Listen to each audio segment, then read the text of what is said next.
Okay, we're live now. So I can on YouTube, so I can drop off as the host. Do you want me to?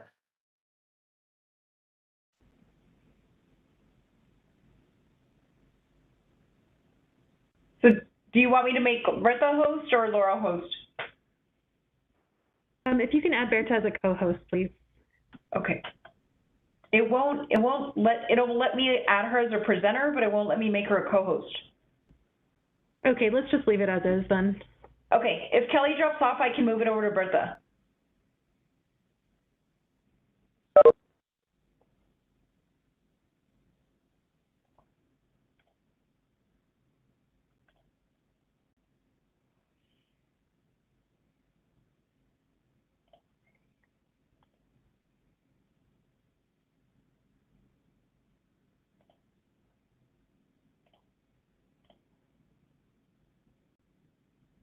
Okay, Bertha is co-host.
Good evening. Thank you for joining us. We'll get started here in just a bit. We're waiting for some others to join. I know we've got some early birds. Thank you for your time this evening.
Hello.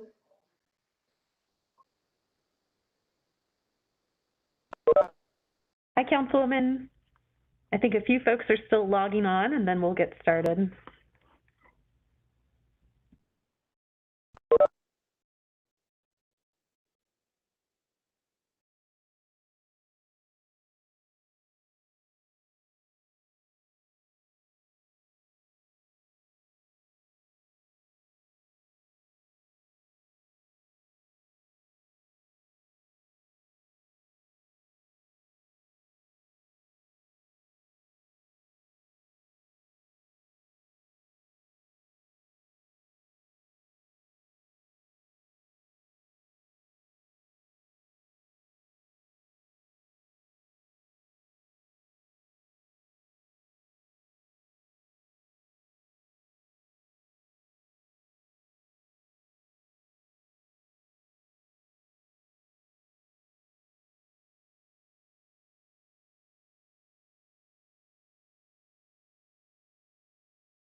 Different this meeting.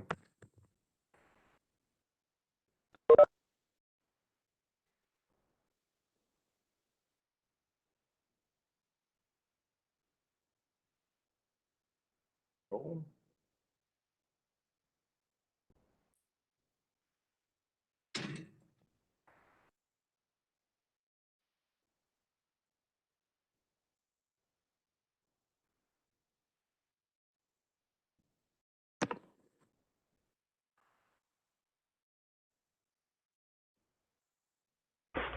All right, good evening, Councilwoman. It is 6:01, so we can give it a couple more minutes if you'd like, or we can get started.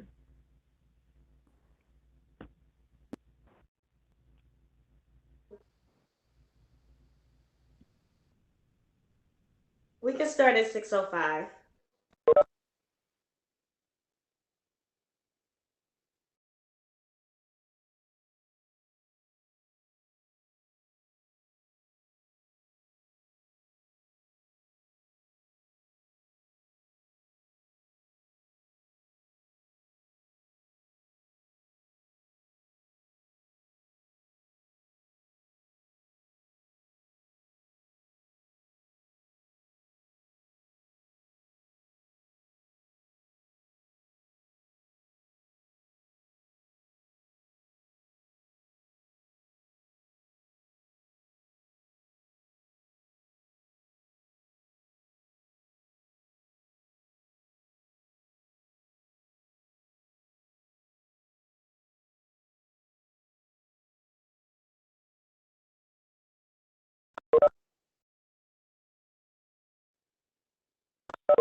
I'm ready, Laura.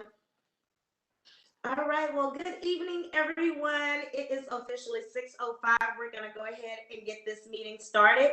I am City Councilwoman Jada Andrews Sullivan, representing District 2 here in the city of San Antonio.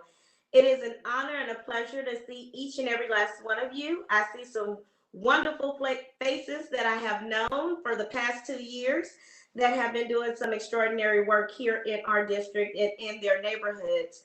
So I'd like to just say thank you and welcome to all of our neighborhood association presidents. And I see quite a few on here. Also, I just want to thank our city staff for taking this time out to truly speak about SAPD and the services in the service review. So at this time, it is a pleasure and it is a distinguished honor to present to you our city manager, Mr. Eric Walsh.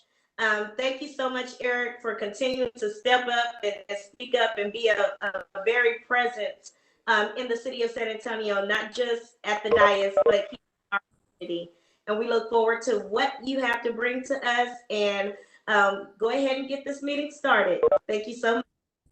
All right. Thank you very much, Councilwoman, and good evening to everybody. Councilwoman, thank you for hosting the second meeting that we've had so far, which is a series of community input meetings surrounding police services, and we'll talk about that tonight.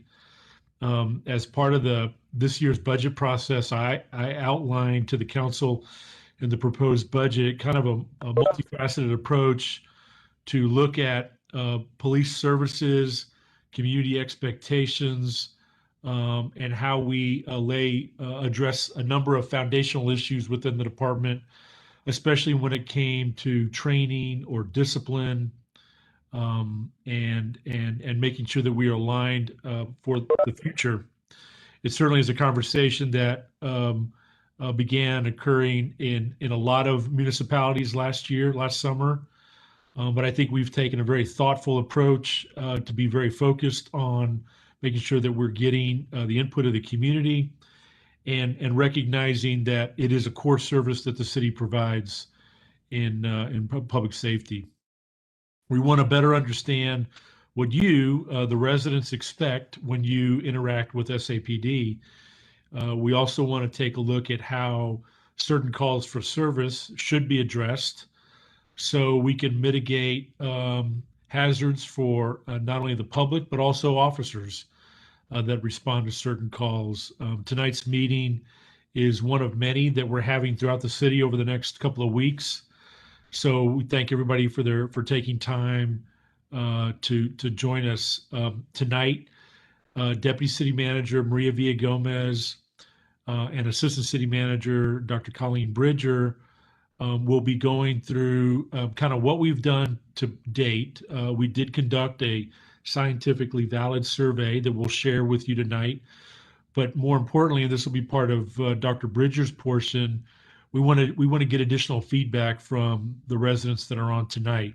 It was a citywide survey, but we also know that there are a number of different ways to get feedback, and we want to validate some of the survey findings with you tonight, and we'll be doing that through all the similar meetings we have with other neighborhoods and other districts over the next couple of weeks. So, also joining us tonight is Chief McManus, and we also have Assistant Chief Anthony Mazik is on the line, and we also have representatives from our Government and Public Affairs Department. So.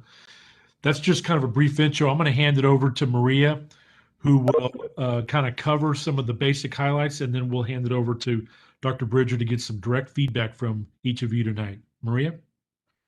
Thank you, Eric, and thank you for joining us this evening. We're excited to talk to you about the Police Services Review Project that the City Manager just highlighted. So I'm going to start by talking about the community engagement process. Why are we here tonight? As the City Manager mentioned, we conducted a scientific survey, which is a quantitative way to get information from the community. Today, we are going to be getting qualitative data from you, meaning what is this response that we got from the community means to District 2? How can we actually make some of this recommendations that we got from the whole community? What does that mean to District 2? So like the City Manager highlighted, we have started this process, and we want to focus on police encounters. What are the expectations of the community on those encounters with the San Antonio Police Department? So we've done a scientific survey. We're here tonight doing neighborhood meetings. We are going to have citywide community conversations that you can participate in, so you can talk to other members of our community from different council districts. We also going to do telephone town halls, meetings with stakeholder groups, and also focus groups with users of SAPD services. As part of our police services review project, we also gonna get your input at a later date to talk about our website and what kind of information is important to you that we should be including on the SAPD website. And finally, the outcome and the result of this work that we're doing is how can we come up with alternative ways for SAPD to respond to certain calls. And we'll go over that with you later today. Also, in our review process, we're going to be focusing on 3 key areas: engaging nonprofit providers, including homelessness, mental health, and domestic violence. So just to give you a timeline on how long this process is going to take, we conducted the scientific survey in February and March, and here we are in April meeting with you. We also going to have citywide community conversations, and as I mentioned, the teletown hall meetings and the stakeholder group meetings. So this community engagement process that starts in April will last through the beginning of June. So this information that I'm sharing with you is also available on the City of San Antonio website. We created a page within the sanantonio.gov website that is called SAPD and Me. So you can get much more information. All the meetings that we have across the community, those are posted in there. So on the next slide, let's talk about the survey. And I'm going to highlight a few of the questions that we asked. The full survey with open-ended comments that we got from the community, that is available on our website. And I invite you to visit our website so you can see all the responses. We have a dashboard report that allows you to see the responses just for Council District 2 and also for the other council districts across the city. So one of the questions that we ask the community is, how satisfied are you with the work of SAPD? And close to 72% of the residents say that they were very satisfied. Also, we survey other cities because we wanted to know, how do we compare with the other Texas cities? So in the following slide, you'll see the 6 major cities here in Texas. And you'll see that San Antonio ranked very high. We were tied with Fort Worth in terms of the percentage of residents that are very satisfied or satisfied with the work of the police department in the city where they live. And you can see Austin, Dallas, El Paso, and Houston with their respective percentages with an average of 60%. So we fare very, very well. Now, what did we hear from District 2? So this following slide highlights the percentage of residents in Council District 2 that were satisfied or very satisfied with the work of SAPD. So you can see that percentage is 63%, a little bit lower than the citywide average, but still a pretty high and good number.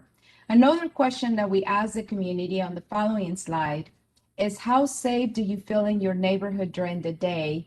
And we heard 79% of San Antonio residents feel very safe. That compared to other residents in other Texas cities.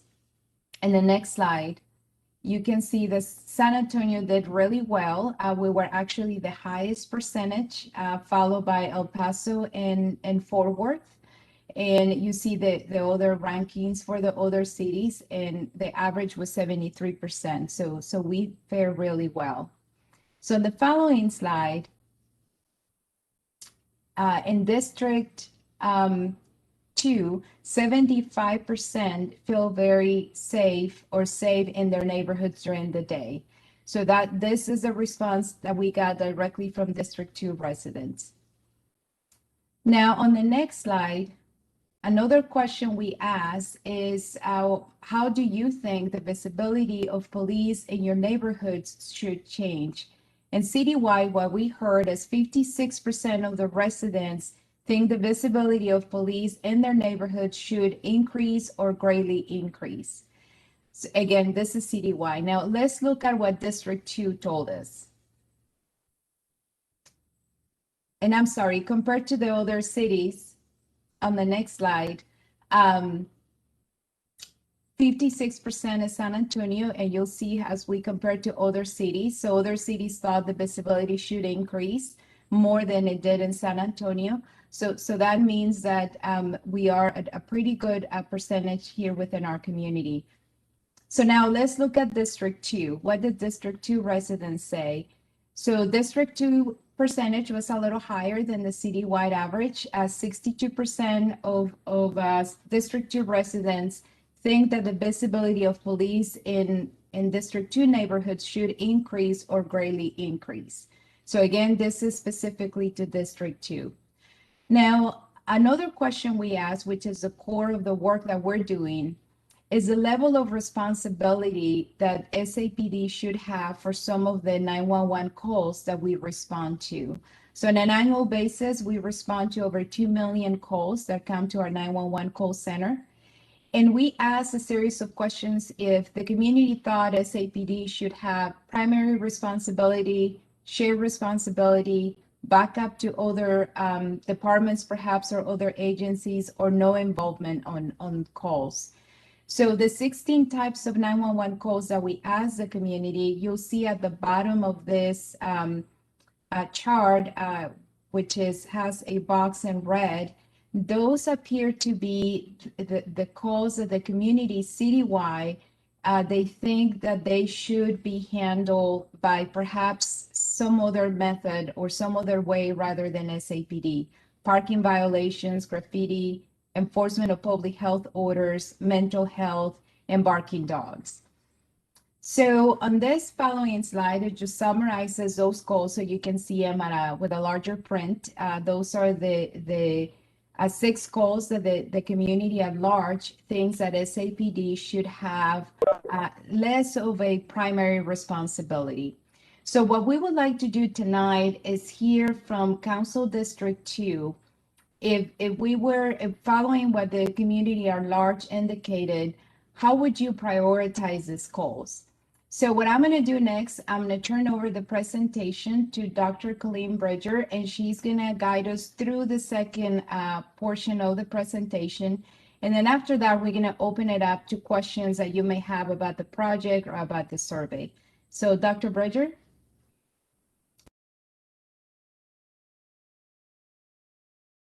Thank you, Maria. I appreciate that. So good evening, everybody. Laura is going to bring up our mentimeter.com site so that you can see the results. On that site, you're going to see a website where you can go so that you can participate in the interactive portion of this meeting. So for those of you who are either on your phone or on your computer, if you can go to www.menti.com, pull up that website, and they will ask you for a code for this particular meeting. And if you enter the code 2896-7485, again, the code is on the screen, it will allow you to respond to the questions that I'll be asking and respond to the polls that I'm asking as well. So while people are logging on to that, we're going to go to the next slide, and we're going to practice. So the very first question that we're going to practice with is, what is your favorite breakfast taco? So if you could go ahead and once you get to the menti.com website and you've entered in that code, if you can vote and let us know what your favorite breakfast taco is, that'll give us an opportunity to make sure that everybody has time to log in and everybody understands how to participate into these polls. So wow, what a tie we've got. All right, so usually there's 2 kinds of people that I see on these polls. The first kind are the ones that jump in right away and put their vote, and then there are those who hang back so that they can make sure that the one that they want to win actually does, especially if they're torn between 2. So like we've got a clear leader with bean and cheese. And then bacon and egg and all tacos are running closely behind. So how many do we have? Okay, all right. So hopefully everybody has had a chance to practice with that and feels comfortable with how easy it is to use this system that we'll be using tonight. So with that, we're going to jump into the questions about the police survey. So, as Maria mentioned, more than half the residents surveyed thought the visibility of police in neighborhoods should be increased. So, next slide, please. The question that I would like for you to weigh in on is, why is visibility of police important to you? So if you'll see in your Menti screen, there's a place where you can add in a comment, and you just start typing in your answers. It's a little bit like Twitter. It doesn't let you give us a paragraph, so don't worry about punctuation or spelling or anything like that. Just give us a couple word thought about why it's important, or if it's not important. That's important for us to know as well. The other thing I want you to think about as you're thinking about your answers to this question is it about visibility per se, literally you want to see them, or is it about a relationship? So a stronger connection with the police in your neighborhoods. So if you can give some thought to that. And again, as Maria mentioned, we're using this interactive portion of the meeting to better understand some of the answers from that scientific survey. That survey is great. It's representative of the city. It provides us a really good starting point, but we wanted to get into some of the more nuanced understanding around why people answered the way they did and what did it mean exactly. So this is great. We've got some really good answers here on the screen. So, you know, again, deterrence seems to be a strong theme here, a feeling of safety and security when you can see police officers in your neighborhood. But then also folks weighing in on the fact that it is as much about the relationship as it is just literally being seen, which is important for us. So I'm going to give you another minute or so to continue to provide feedback to us. And again, after every meeting, we get a report that contains all of your comments, all of your votes. And we are doing these types of meetings more than 20 times throughout the city in different districts, different communities, to really try to get that nuanced understanding of what's going on. So all of this information from you and all of the other people participating in these meetings will help us make sure that as we are making recommendations to council, we are doing it based on a clearer understanding of what you as a community are looking for. So I think with that, we're going to move on to the next question.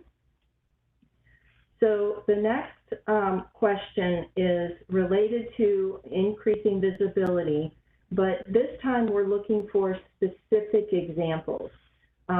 So for those of you who said you would like to see increased visibility, what would some specific ways to accomplish that look like? So same process, you just type in your answers in that little chat box and give some thought to, you know, what specifically could we do to increase police visibility or improve relationships, if that was the area that you focused in on between the police and the community. This one's a little bit harder. So there's no wrong answer. Go ahead and, you know, throw something up there and let us see what, you know, what you're thinking. Something you put might generate an idea for somebody else. So please don't worry about that and let us know what you think.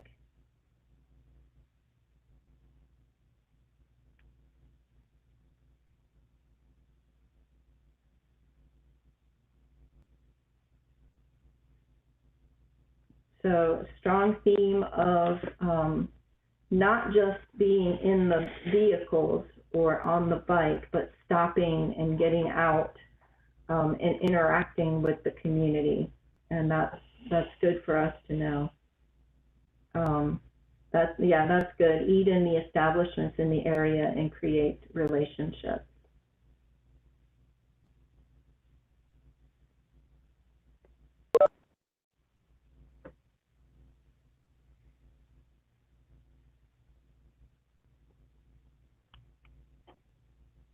Yeah, attending, sponsoring, and participating in community events. Walking around apartment complexes, condos. Several comments about attending churches, congregations. And then there's the other side of that, which is really valid and really important for us to understand as well, is that for some people, seeing more police can make them feel scared. And we want to be sensitive to that in this reform that we're working on. A lot of people saying, you know, increasing safe officers and making sure to know when those peak hours are in difficult areas. Lots of comments about visiting schools and creating connections with the youth. So this is very good information. Thank you. I'll give one more minute or so to allow people to finish typing.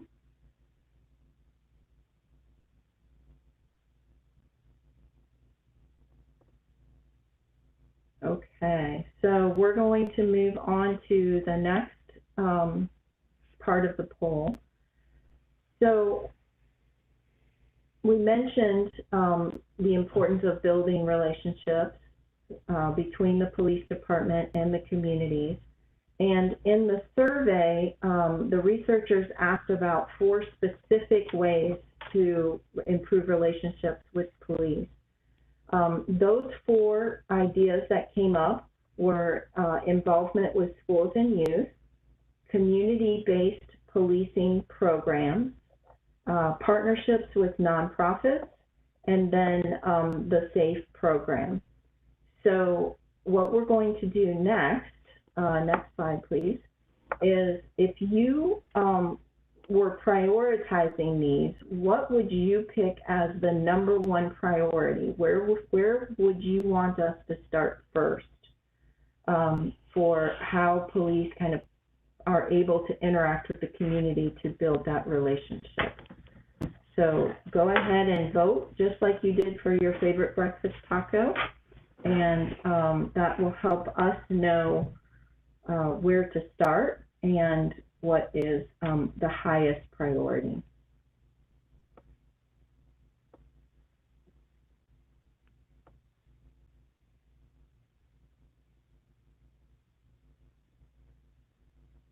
It's fun to watch the bars change as people vote in real time. It's technology is grand, isn't it? We can see exactly what's going on. Looks like SAFE is leading with a pretty significant majority, and we have a tie right now with involvement with schools and youth and community-based policing programs. So I'll give you another minute to finish your voting and see if either of those 2 leads the other one.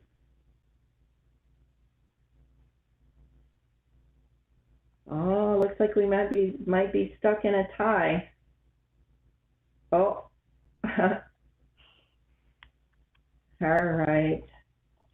All right, but clearly SAFE officers are a popular choice with building relationships. So that's really good feedback and input for us. Thank you.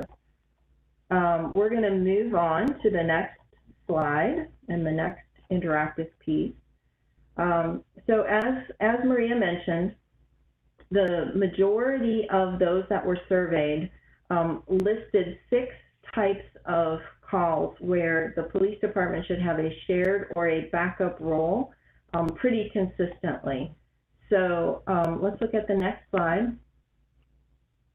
Those 6 calls were animal-related issues, mental health and substance abuse calls not involving a weapon, enforcement of public health orders, graffiti, parking violations, and fireworks. So these were the areas where the respondents to the survey thought the police don't need to be the first responder. They definitely need to be on backup, but they don't need to be first on the scene. And the reason why that's important is because the fewer calls that the police can respond to that don't require a police response enables our police officers to have those stronger, deeper relationships with the community where they can actually go into the community and spend more time and not have to be called out for a call about any of these 6 issues. So what I'm going to ask you to do next slide please, is again, think about if you were to start with one of these 6, which one would you pick? And that will help us prioritize.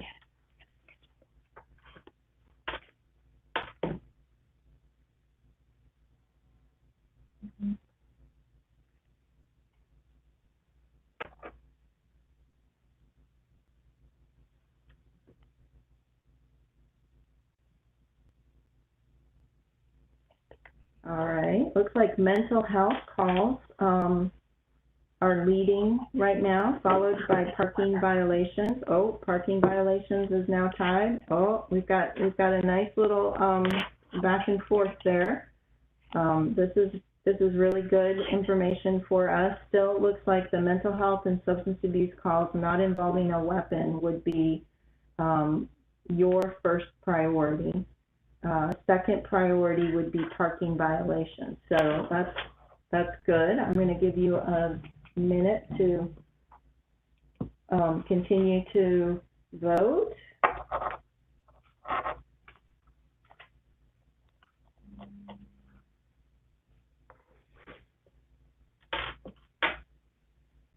Okay. All right, well, then we're going to move on to the next slide. And what I'd like you to think about now is, given the top ranked reason that you have selected, which was mental health. So think about mental health calls, mental health, substance abuse, and not involving a weapon. Who do you think could be the first responder, if it's not the police, to show up for these calls? So think about, it doesn't have to be a specific department, but it could be. But what type of person or team do you think should respond to the calls for mental health? So good, we've got 3 right out of the gate.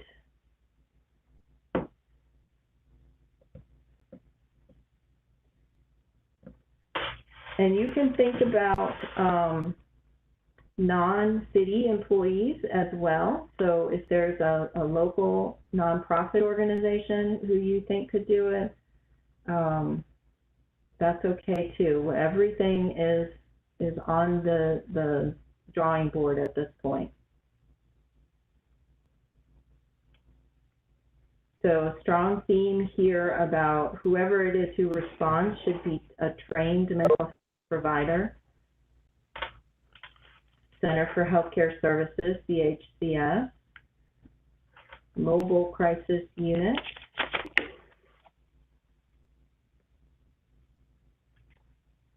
Okay. I'll give you another minute to add more. All right. Good. 24-hour mental health staff.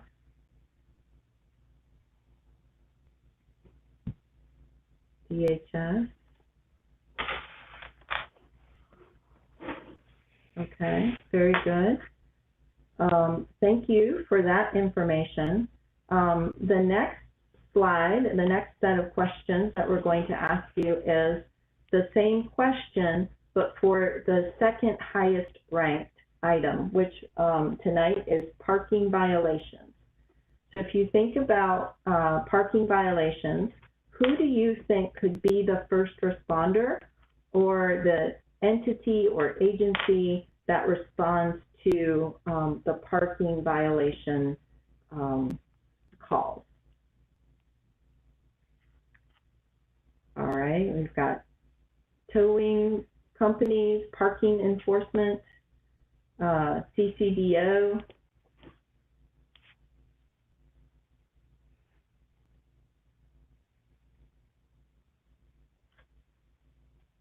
Parking enforcement, and again, parking authority, parking enforcement.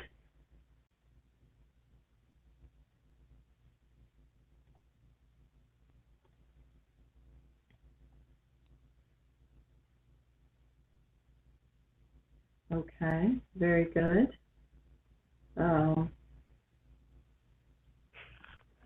Rookies in the sheriff's department, okay.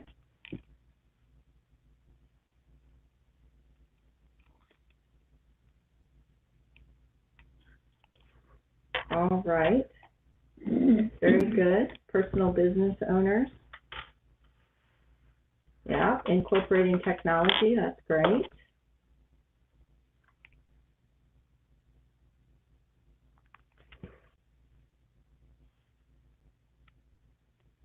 All right, looks like folks who've wanted to have responded.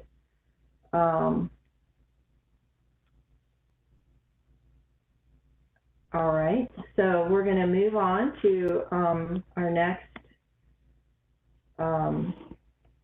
slide, which is making sure that if you're like me, sometimes when you do these types of polls and questionnaires, you think of the best thing the next morning. And so we want to make sure that if that happens to you, you do have an opportunity to send us comments through that San Antonio /SAPD and me website. You can also reach out to your district office and they will share the information back with us as well. So with that, I think I'm going to turn it back over to Maria, and she is going to be available to answer questions about the survey results supported by the chief and others. Thank you, Dr. Bridger. I think that was a very fun way of doing this exercise. This is the first time that we, the city, are trying this with our public. So let us know what you think, as we will have more community engagement and other projects if this was a good way to get input from you. So we still have time on our meeting for today. So we would like to open it up to questions from you that we can answer. The city manager, Chief McManus, Assistant Chief is here as well, and so we're happy to answer your questions.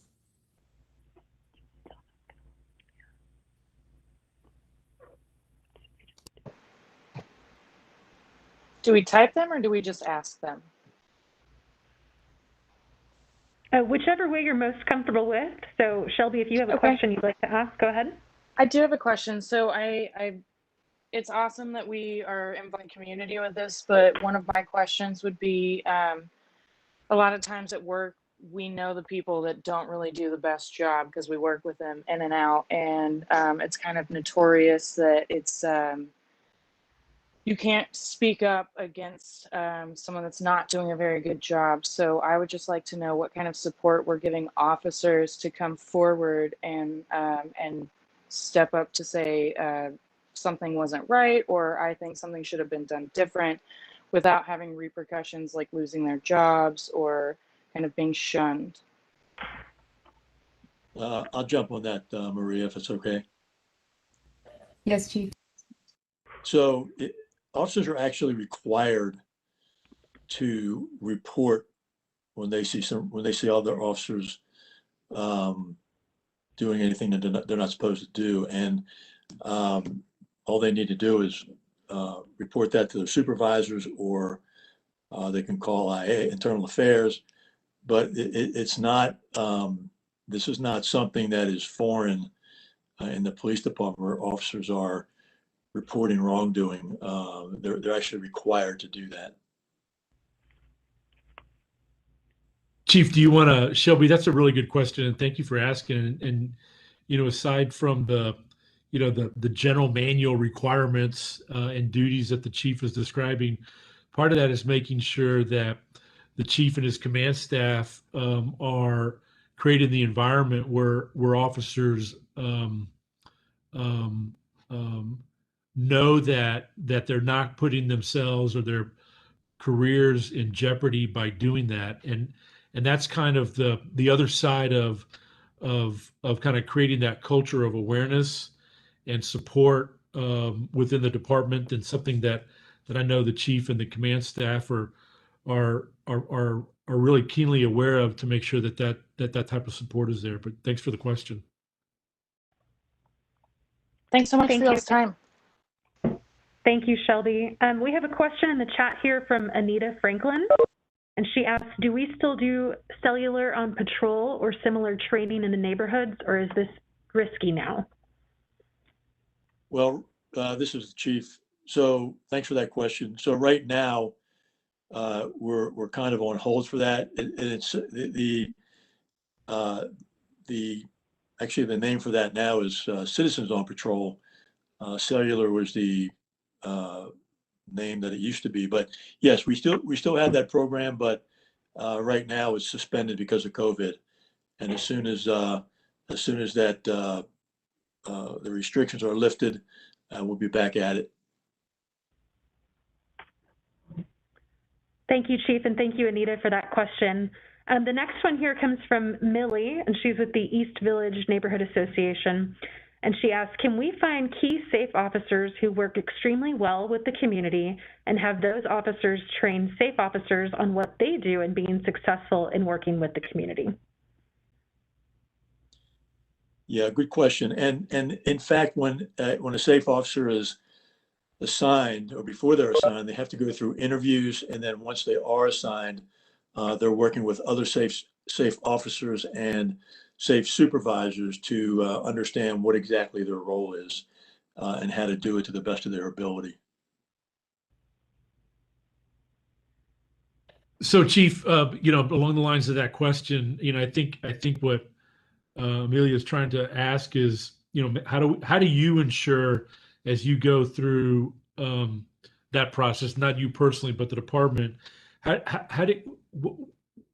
what is it that you're trying to do when you're trying to select SAFE officers, and what are the types of qualities and characteristics or work history that the department looks for?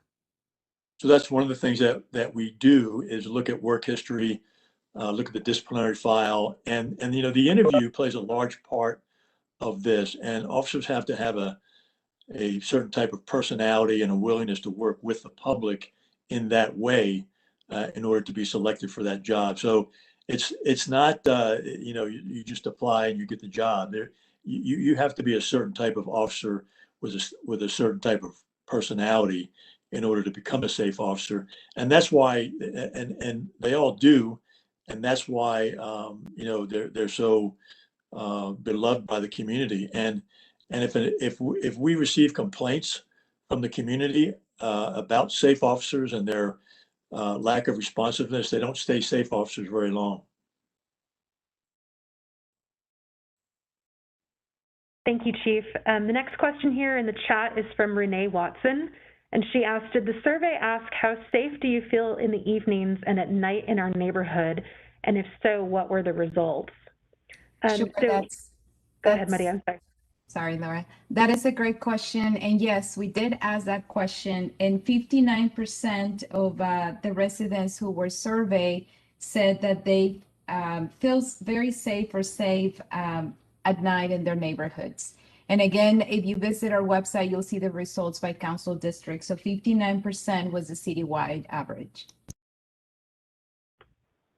Thank you, Maria. And for those looking for those survey results, you can find them at sanantonio.gov/SAPD and me. And we'll put that link in the chat as well. I see we have a hand raised over here from Gordon. So let me get that mute button for you. All right, go ahead. We have you on mute still. We're not hearing your sound. You're unmuted here, but there we go. You want to try one more time? Still on mute. Would you like to try to put that in the chat?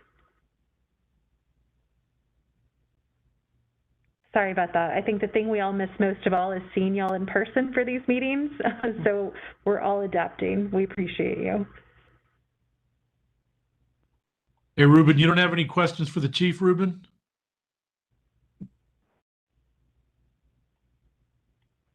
I don't think he hears me. I have a question.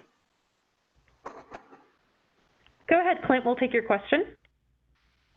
I live in a very quiet neighborhood, but we are being plagued by a person who is shooting firearms, and they're doing it in a random method so as to avoid detection.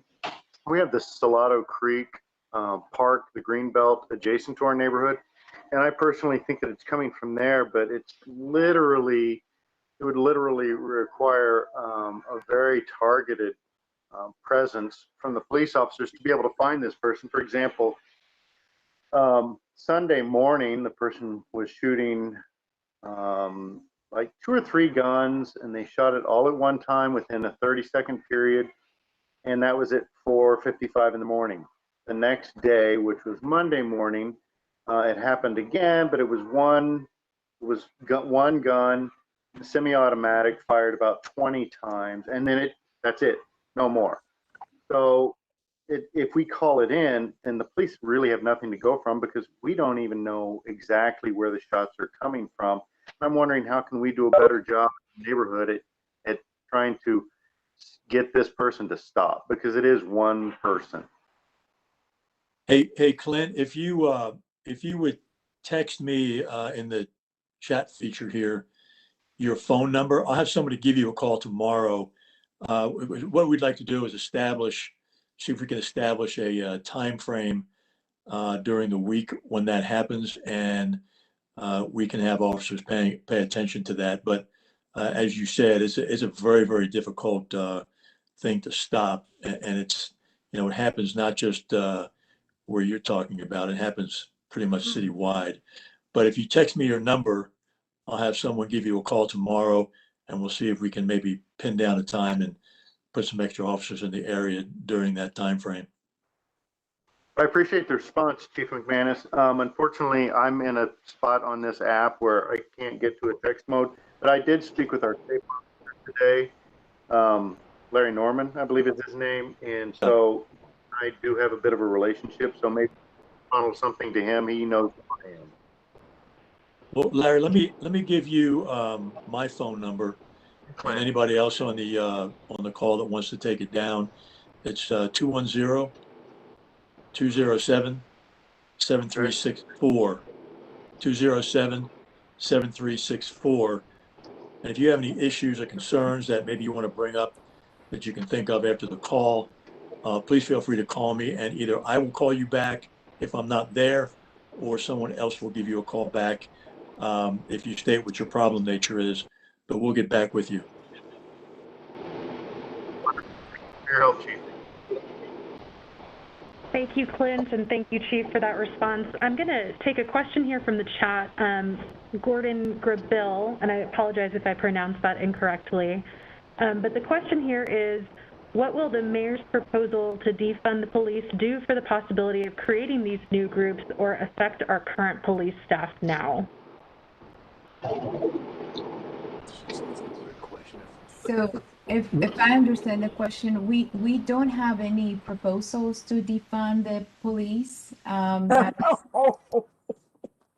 We can hear her now. Why are you laughing? Because it's so. We have your sound now, Gordon. Thank you. So again, there's no proposals on the table to defund the police.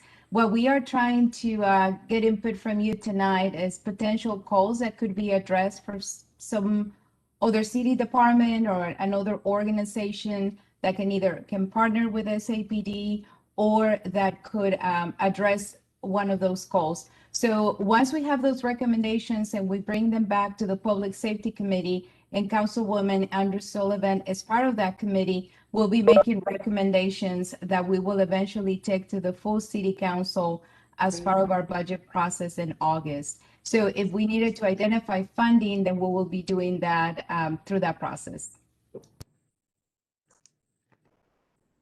Thank you, Maria. Tiffany O'Neill has some questions. So Tiffany, your mic should be unmuted now. Go ahead. Okay, great. I just have a question about like the degree of community involvement. I'm wondering if Maria could share how many D2 residents actually took the survey, and also like on this call there's a bunch of city staff.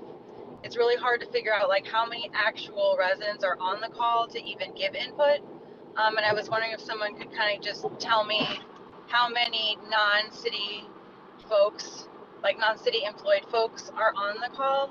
And I asked this question because, you know, as we consider the relationship that people have with the city and with the police, it just feels like, you know, the press release about these calls came out on Monday. The D10 meeting was on Monday.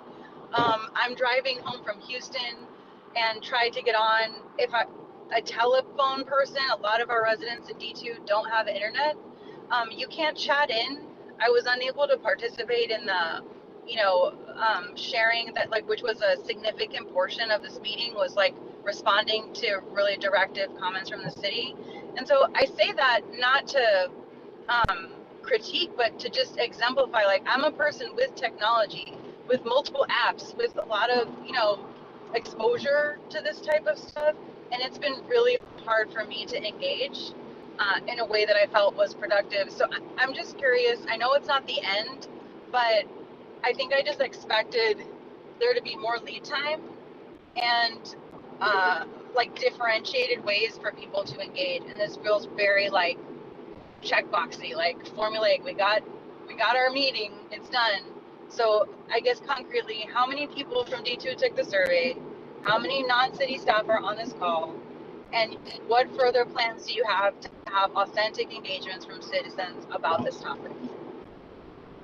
Hi, Tiffany. Thank you for that question. I'll start with the third item that you just summarized. So the community engagement that we have will provide several alternatives for the community to participate. So we are actually working with Councilwoman Andrew Sullivan's office to schedule another meeting in District 2. So as I mentioned earlier, we're going to be conducting community input through early June. So we'll be coming back to District 2. In addition to that, we have 4 community-wide meetings or community conversations that everybody from every single council district is invited to participate. The goal of those meetings is to have conversations with residents from other council districts, so we can also get that feedback in a different perspective. So we have those in April 20th, May 1, May 18, May 26, May 6. We have those 4 community conversations in English. We have 1 in Spanish, and we also have 2 teletown opportunities for residents to participate. So thank you for that feedback, and it's important to us. So we do have over 24 opportunities for residents to participate. The information that I just mentioned is on the website, on our website at SAPD and me on sanantonio.gov. So welcome to participate. The answer to your first question, which is how many residents in District 2 participated in the survey. So we, the company that did the survey for us, sent surveys to about 5,200 residents in the city of San Antonio. Not everybody responded. We had about 1,150 respondents from each council district. So roughly about a little bit over 100 in each district. Specifically for District 2, it was 111. And for the last question you had, which is how many residents we have in this call from District 2, I'm going to have Laura Mays address that question. And on this call, we have 23 total on this WebEx call that are from non-staff from District 2. Okay, thank you. Thank you, Tiffany. All right. I think we probably have time for one more question here. So I'm going to pull this from the chat one more time.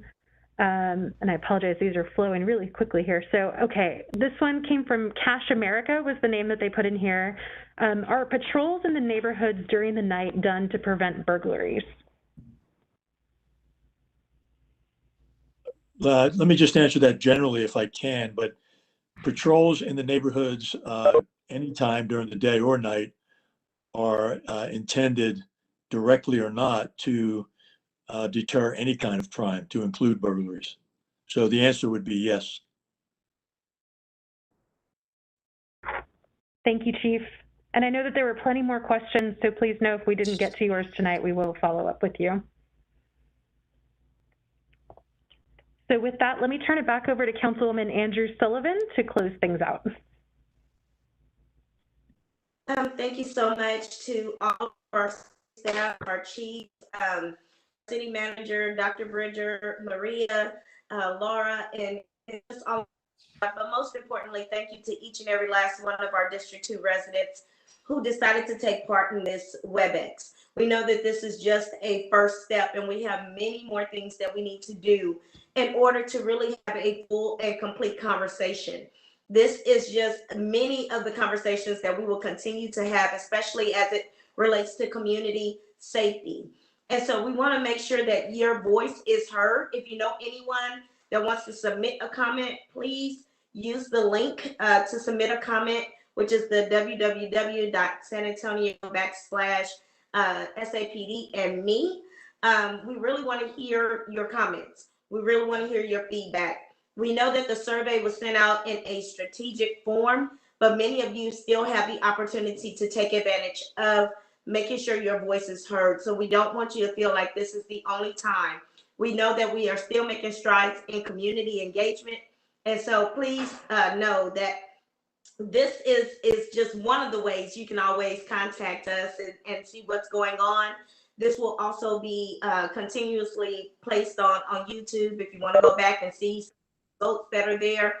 And just know that we are here for you. So if you want to reach out to the district office, you can do so through Facebook. You can do so through our email. If you're not signed up for our newsletter, please get into the database to sign up for the newsletter so that you can receive even additional information as we're going forward. We are using also our media through our news links to get this information out as well. But first of all, thank you for having your voices heard. Thank you for the questions that you have asked. Thank you for the feedback that you have given. And please know that we are here to work with you as we continue to build our community engagement between our police and our neighborhoods. So with that being said, I just want to say thank you once again to each and every last one of you. Thank you, Councilwoman. Eric, would you like to give any closing remarks from the city team? No, thank you for all the feedback tonight. And as Maria said, we have plenty of other opportunities over the next month and a half, and look forward to continue to get information from you, input from you, as we prepare for the final report to council over the summer. So thanks for spending your evening with us. All right. Thank you, everyone. Have a great night.